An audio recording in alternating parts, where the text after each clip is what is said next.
श्रीधरची अत्यंत दुःखद अशी बातमी येते, आशाताई आज आपल्यात नाहीत.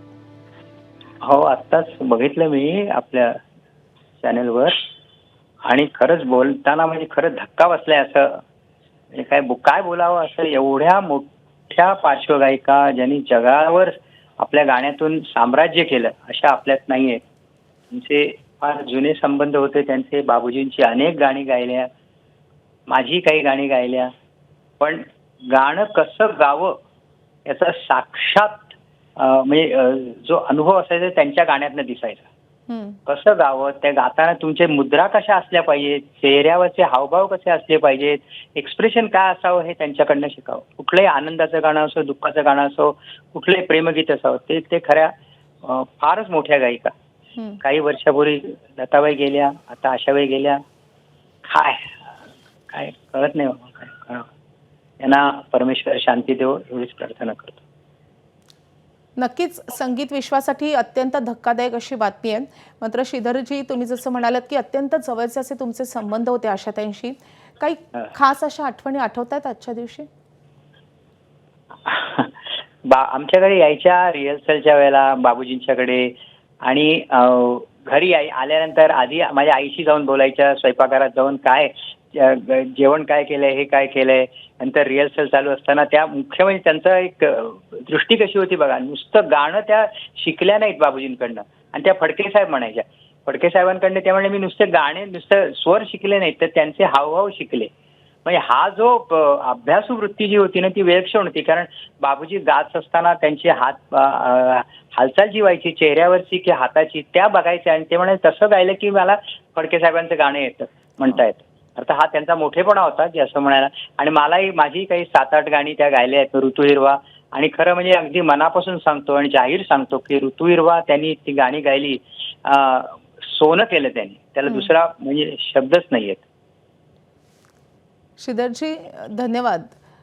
तर यानंतर गायक महेश काळे सध्या आपल्या सोबत आहेत. महेशजी, अत्यंत दुःखद अशी बातमी येते, आशा भोसले यांचं निधन झालंय.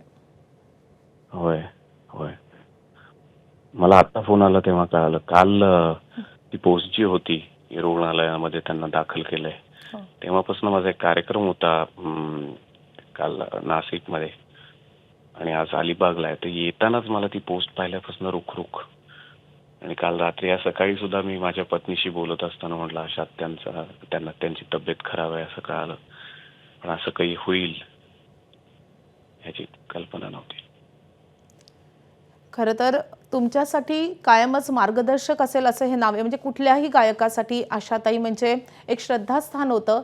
तुमची आणि त्यांचा परिचय कसा होता? तुमची कधी शेवटची भेट झाली होती? तुमच्या काही आठवणी? माझ्या गुरुजींच्या भगिनी आहेत त्या, अभिषेकी बुवांच्या. त्यामुळे राखी बांधायला त्यांना 90च्या दशकामध्ये घरी यायच्या, तेव्हा माझी त्यांच्याशी पहिल्यांदा भेट झाली. त्यानंतर इतक्यात सूरनवा ध्यासनवाच्या एका फिनालेमध्ये त्या गेस्ट म्हणून होत्या. त्यावेळेला खूप दिवसभर आमच्या गप्पा झाल्या. खूप आत्मीयतेने आपुलकीने बोलणं झालं. दुबईला या, मी तुम्हाला खायला घालेन, माझं रेस्टॉरंट आहे. त्यानंतर मी दुबईला गेलो तेव्हा मी त्यांच्या रेस्टॉरंटचा फोटो पण त्यांना काढून पाठवला होता. गाण्याचं तर काय बोलायलाच नको. ध्रुव तारा असावा, एक वयानी आणि रुदब्यानी अशी खूप तुरळक लोक असतात, त्यापैकी अशा त्या. धन्यवाद महेशजी तुमच्या या प्रतिक्रियेसाठी. तर संगीत विश्वातलं एक अढळ असं नाव, खूप मोठं नाव आशा भोसले आज आपल्यात नाही आहेत. संगीत विश्वाची कधीही भरून न निघणारी पोकळी त्यांच्या जाण्यानं निर्माण झालेली आहे. वयाच्या 93व्या वर्षी त्यांनी अखेरचा श्वास घेतलेला आहे. आशा भोसले यांना काल हृदयविकाराचा झटका आला होता आणि त्यानंतर आज त्यांची प्राणज्योत मावळली आहे.